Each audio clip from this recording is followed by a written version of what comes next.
I don't know if you were part of the premiere of the video that I just streamed, Autism and Religion, but we were doing a live chat and then it just like kicked us off. So I moved it over to the live feed.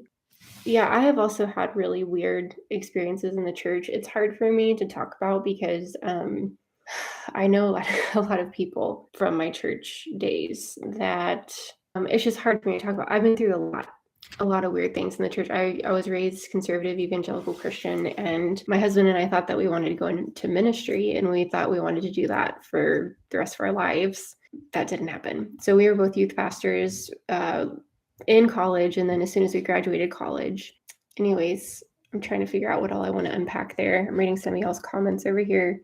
It happened 6 years ago. I declared I was autistic, and my pastor told me that disability comes from the enemy. Oh my gosh. I'm so sorry. I was also part of environments where like mental health issues were deemed to be like demonic. And, if you had something going on with your mental health, it was like you're doing something wrong spiritually and you need to get prayed for and you need to get exercised, in terms of like getting the demons out, like actually been in some types of experiences like that. So there's definitely a lot of really upsetting things that can happen when you bring religion into the mix. And I think, something that gets more upsetting for me as I get older is seeing religion trying to speak into the world of science. And not that they can't, but like, don't speak for science, like let's work together. Like, let's respect science and psychology and the studies that have been done. And like, let's not just say, oh, let's put a band-aid on that by saying that that's a demon, and like making it fit how we feel about life. I don't know. I'm rambling a little bit, but definitely some weird experiences. Has anybody else been through some weird stuff with religion? And I mean, especially as it relates to autism, or maybe just how your autistic perspective has influenced your religion or spirituality. And I want you to know I'm very I feel like it's kind of egotistical to say like I'm open-minded, but I'm not going to judge you for your spiritual beliefs. Like you could believe whatever you want to believe. I'm not here to judge you. I just want to further a conversation, and as long as we're all respectful and aren't denouncing other people's beliefs, I want us to have a safe conversation here. So don't feel like you have to censor yourself unless that makes you feel more comfortable. So just only share what you want to share. My family's super religious. I'm reading those comments. Pray your autism away. Goodness gracious. Yeah, that's good, Whitney. I'm glad there are some good experiences, where people of faith can hold really strongly to that faith, but still find room for acceptance of other viewpoints. I think I don't know, in my experience, that's rare. I know that it does happen, but, it's interesting because like religion to me is almost the opposite of spirituality, because religion in a lot of ways is like, this is what we believe. This is concrete. This is what everyone needs to believe. And this is, believe this or else. But to me, spirituality and like connecting with a higher power, and I said this in my video, even if that higher power is your breath, like the ground that we're standing on, like I totally lost my train of thought because I'm ADHD. So totally forgot what I was saying there. But I think it was setting it up for something important. Okay, I'll just wait till that comes back to me. I was diagnosed, and my primary care doctor was like, now what? I don't want to respond with anger and frustration, but I still. Goodness, yeah, I know that CPTSD can go hand in hand with autism a lot. I think there might even be some people here who have told me before that they deal with CPTSD, which is complex post-traumatic stress disorder. Okay, friend. So if I'm understanding this correctly, you were diagnosed recently and your doctor was like, what do we do next? Like, didn't have any advice or direction for you. Yeah, that's so frustrating. We have such a long ways to go in our healthcare system in terms of understanding how to take care of autistic people. Are you wanting to know, what services to look into next, or just kind of how to navigate life next? I can tell you that I relate not just with autism, but I've also dealt with autoimmune issues in the past. And literally, like, I would see doctors and they'd be like, no, like, food has nothing to do with your health. Like, food has nothing to do with autoimmune diseases. You can eat anything you want. It doesn't affect autoimmune diseases. And I would be like teaching them stuff that I had learned about autoimmune disease and be like, no, No. So like I would tell them, I have alopecia, which is hair loss. Thankfully, it's a lot better. Not in remission, but better. And the doctors would basically be like, "Yeah, I can't do anything about that. What do you want me to say? Like, I don't have any information for you." So I know from experience that that can result in like a lot of money going from doctor to doctor trying to figure out somebody that understands you. Okay, how can you help your doctor help you? That's a complicated question. Does your doctor want to help you? Like, are they coming from a place of like, tell me how I can help you? Because if they're open to learning, that's good. If this might be a situation, at least for me, I have felt like I've had to get most of the help on my own. I just randomly happened to get connected to a college friend who referred me to a psychologist who diagnosed me and could refer me to a psychologist who then gave me weekly therapy. So for me, I just kind of happened upon a very rare psychologist who understands adult autism, and I saw her regularly. I saw them regularly. That I mess up their pronouns sometimes. I saw them regularly, and they helped me so much. But I hate to say it, but that's kind of a rare experience where you actually find someone who really understands how to help adult autistic people. What advice do y'all have? So do you saying had to advocate for the diagnosis? Yes, that's a very common that you have to advocate for yourself for the diagnosis. So when you're saying you want to find a psychologist to see regularly, this is my advice right now. Find a large community. So like I'm on Discord, and I think they said it's the largest online community of autistic people. So there's a channel on Discord, and I can send you, there's like a link there's a video on my page about how to connect to this community. It's free. And the channel is called AS Direct, and you can get on there on the forum and say like, I'm looking for a psychologist in this part of the world. And somebody might have some information there. But in terms of helping yourself now that you have the diagnosis, I would say learning that you are going to continue, you're going to have to continue doing a lot of self-advocacy, because that's just kind of the name of the game right now. And I think finding a community that can relate to you is super important. Books, educating yourself. So yeah, I wish I could help more right now. I just want to let you know that I think most of the people in this chat can sympathize with what you're going through. D, I know that that's really frustrating. Let's get back to the religion talk. So have thoughts on this religion thing. Okay, so let's expand on this. So I do feel like there's kind of some room in the autistic community for kind of some more open-mindedness, because we can say, hey, we have different beliefs, we can learn from this. But I also feel like, I can't remember if it was Forrest who brought it up, but there's something behind that also of like with an autistic brain. I think a lot of times we need to know the why behind things. Like we can't just blindly believe something because we're like, what about this? What about this? And then why is this the way it is? And well, if this means this, then that also has to mean this. So I think we just have a very inquisitive, like curious nature.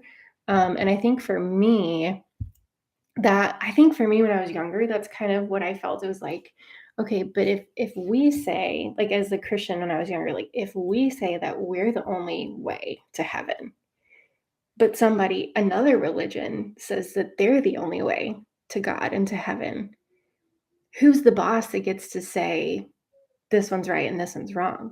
So to me, like early on, I was like, that does not make sense. Like, no, that doesn't make sense. So I think kind of our inquisitive nature and picking things apart too, I think for me at least, it's helped give me more of a sense of like, okay, I understand why people create religions, right? Like people create religions because they need structure, and they need to know things for certain. And I will say about religion for me when I was younger, like the rules of Christianity, I think kind of gave me some guidance for like how to live in an upright way. And I really liked those guidelines of, like be kind to your neighbor, and don't steal, and all that kind of stuff. So like having those guidelines is like, yes, I know what to do. But overall, in the terms of like judging humanity, I think I had a big problem with Christianity. I'm not saying Christianity is a problem, but one of the problems that I come across is like, well, like everybody has their own views, right? Everybody has their own education and their own demographic that they're in, and their own struggles and challenges. And like everybody's story is so completely different. So to say like, this is the way that you should do your life when I've never met you and I have no idea what your upbringing was like and no idea what struggles. It was a lot for me. So that's kind of where I'm at currently. I've missed a lot of the comments that y'all have said over here. Yeah, okay, so let me talk about the kids thing first. I had kids before I knew that I was autistic. I wouldn't change it. I wouldn't, like, if I knew before, I would still have kids. It's definitely really hard, but I love them, and it's just one of those things. I mean, I think we can draw it back into spiritual stuff. It's a great opportunity for mindfulness because, Orion and I have talked about this before on one of our videos, but like if I'm having a meltdown, I can't just I still have to take care of my kids. There's a lot of times when I just have to put myself completely, totally on pause and forget about what I need. And, I think when I can switch to kind of seeing it more as like a mindfulness opportunity, I'm not saying I'm good at it. It's definitely a practice, but I don't think that you have to put your desire for kids on the back burner if you're autistic. Whitney's a mom. Sue Anna's a mom. Okay, let me catch up on this. To me, there's truth in every religion. I feel that way too. I mean, it's just like we all come from the same stuff, like we're breathing the same air and like the same sun like gives us energy every day. It's like there's room for connection, like we don't have to throw other people's beliefs out. Like, yeah, and just to be clear, like I don't necessarily like Christianity is my background, and I find a lot of comfort and some tenets of Christianity. Like I feel like Jesus was a real person, and he did a lot of really incredible things on the earth. And I would say that my foundation, like my home base, is kind of Christianity, but I wouldn't necessarily say like that's how I label myself. Whitney says she needs concrete proof to believe in something. Yeah, I totally get that. And I think that can be an autistic thing too, It's like we have to we need facts, right? We need facts. Religion bases things not in fact, but in faith a lot of times. And that's hard, hard, hard, hard. Tommy says all faiths contain truth, but there is no one true faith. About paranormal, Shabam? Sure. Yeah, ask away. There's so many cool people in here. Yeah, I just learned about woodshed theory today. That's another autism channel that I just learned about because they're collaborating with Orion on their new video. We talked a little bit earlier, like kind of advocating is a constant in the life of an autistic person, right? And I feel like I have to do it for my kids all the time. In fact, already told Orion this, but I sent his Coke bottle video to all my kids' teachers because it's like the Coke bottle effect where a kid's at school, there's some minor annoyance, like their gummy bear like fell on the ground and the teacher says just blow it off and eat it, but they like no, they're done for the rest of the day because they're just like only thinking about the gummy bear. So you're like shaking the Coke bottle up, and each little thing is like shaking the Coke bottle up, and all the teacher sees is like a normal Coke bottle. But then at the end of the day, they get in the car, and then the Coke bottle explodes because they're safe, and we're the only ones that like see the meltdowns and stuff. So yeah, just like that constant advocating, especially as a parent, advocating for your kids who are autistic is just hard, and it's like it's unending. I think I went on a little tangent there. Okay, Shabam says, do I believe in ghosts? That's a really good question. Wait, okay, I have a crazy story to tell. We were staying in Galveston at my husband's aunt and uncle's house. They were out of town. Old house, like old house. And if you've ever been to Galveston, I don't know why you would, because it's like a worldwide community, but it's a town in Texas with a beach, and it's an old town. So we were staying there, and we put the kids to bed in a room, and we were watching TV, and we kept hearing these creaking floors, and it was just kind of weird. Okay, this is a new house, like we're not used to staying in this house. So we had like gotten our bed ready, and we went back, and I'm getting chills talking about it. We went back in the other room, we were watching TV, and so we keep hearing these like creaking boards. Oh my gosh, look, I'm tearing up. And we were kind of creeped out. We're like, okay, well, let's just go to bed. So we go in the bedroom, and there's like two huge like body link puddles of water in the bed, where I swear we had just been very recently to like pull the bed back, and like there was, I'm telling you, it was not there before. So I'm like, this is so weird, you know? And so we ended up sleeping in another room because everything was soaked. Nothing on the ceiling, nothing on the walls, nothing on the floor, only on the bed.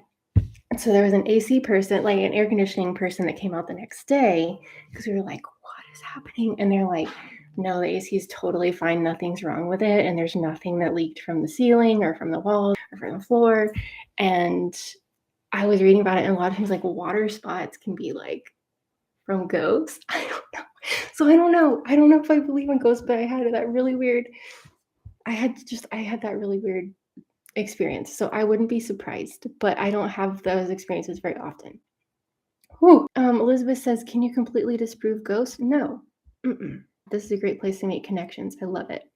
I love that. That was one thing I talked about in the imposter syndrome video that I did. Like, we are writing this story. Like, what is happening right now in the comments with these autistic YouTubers, not only the YouTubers, but the people who like support the channels and who are like creating the conversations that generate the videos. Like, literally, I make videos based on what we talk about.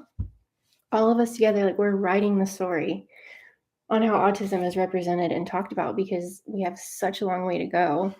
And I just think it's so cool. There's so many people here that just like want to love and accept and nurture the autistic community. And it's just so cool to see that kind of unfolding. Whitney says she still prays since she was raised to do it. I feel like my intentions are going somewhere, if that makes sense. I had a weird thought the other day, like, you know, I think this is like Newton's laws and stuff about energy. Like, energy can't be destroyed, right? You know what I'm saying? So so you're praying and you have like this beautiful energy that you're like sending to someone, even if you're not praying to God, even if you're like meditating or thinking of someone in a kind way, there's like an energy associated with that. And like, it doesn't just die, like it has to go somewhere, right? So I think about energy a lot of times too. And Forrest, were you the one who said you were an energy healer? You could probably have some awesome feedback on this kind of stuff. Yes, Elizabeth, they know it's a special need, but it's an invisible need. Just because she looks normal doesn't mean her brain works the same. That's what's so frustrating to me, especially for girls.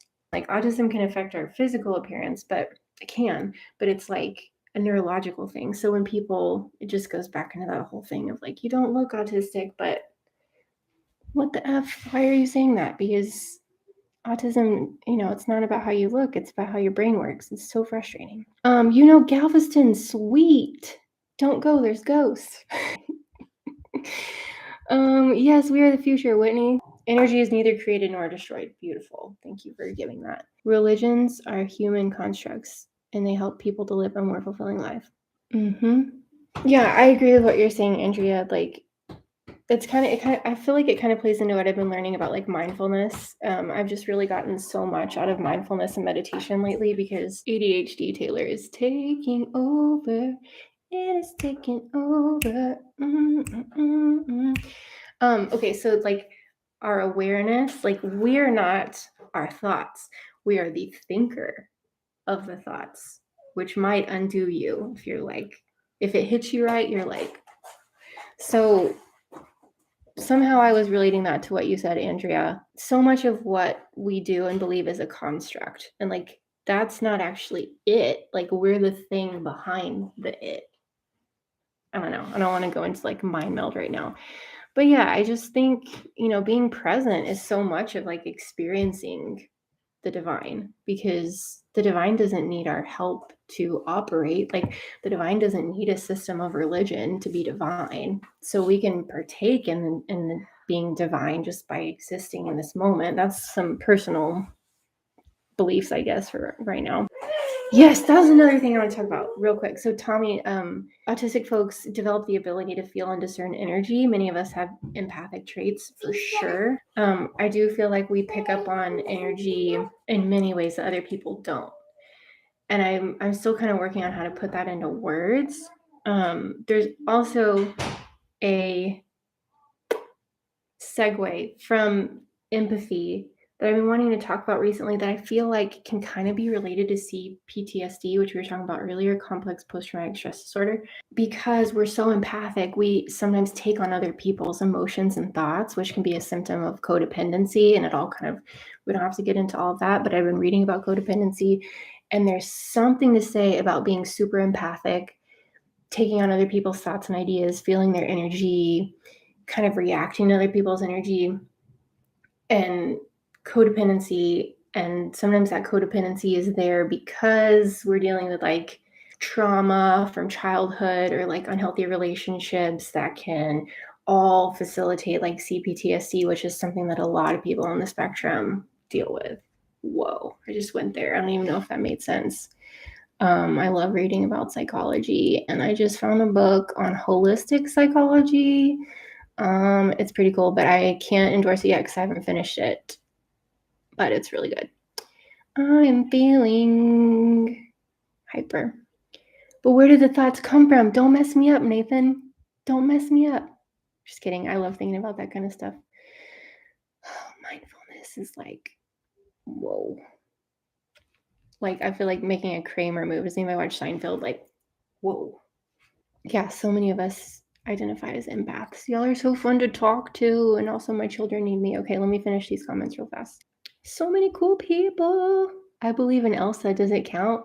Let it go. Yeah, I'll count it for sure. And Dina Menzel's vocals, divine. So yes, check.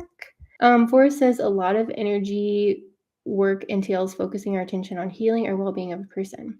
I guess behind this is the fact that energy is not created or destroyed. Full circle, baby. The energy we build up during a session stays with the person and works with the person long after the session ends. That's so cool. Is this like, do you do Reiki? I'm so interested in Reiki, like energy healing. Is that the same thing? Perhaps we recognize differences in frequencies or vibrations. People are, yeah. There's so much here to explore. Like, I feel like we could keep talking about this forever. I really want to make a video about ASD and CPTSD. Too traumatized to do it. Honestly, yeah, I can't say differently. Like, there's topics that I want to talk about that I can't, like it's too fresh, it's too raw, and also just like I try to be objective in a lot of ways, but there's a lot of like personal experiences that I've had that relate to things, like CPTSD, empathic kind of related traumas and that kind of stuff. But it's like, it's so hard to talk about. It's hard to have that information out there. But I do want to help people, and I just want to let you know that if you deal with that kind of stuff, you're not alone. You do Reiki. Oh my gosh, does it work virtually? I've wondered that. Can you do Reiki virtually, or do you have to like be present to do energy healing? That is so interesting to me. You're pretty weird, Pos. That's so great. Like, I tell my kids all the time, like, we're all weird, and weird is awesome. So I'm super glad you're weird. Is who a doctor? If you're asking if I'm a doctor, the answer is no. That'd be pretty cool, though.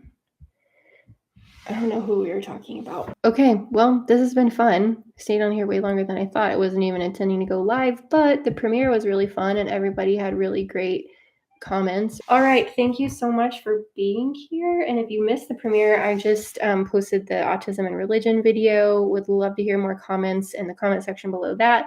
Y'all are amazing, and I will talk to y'all later. Bye.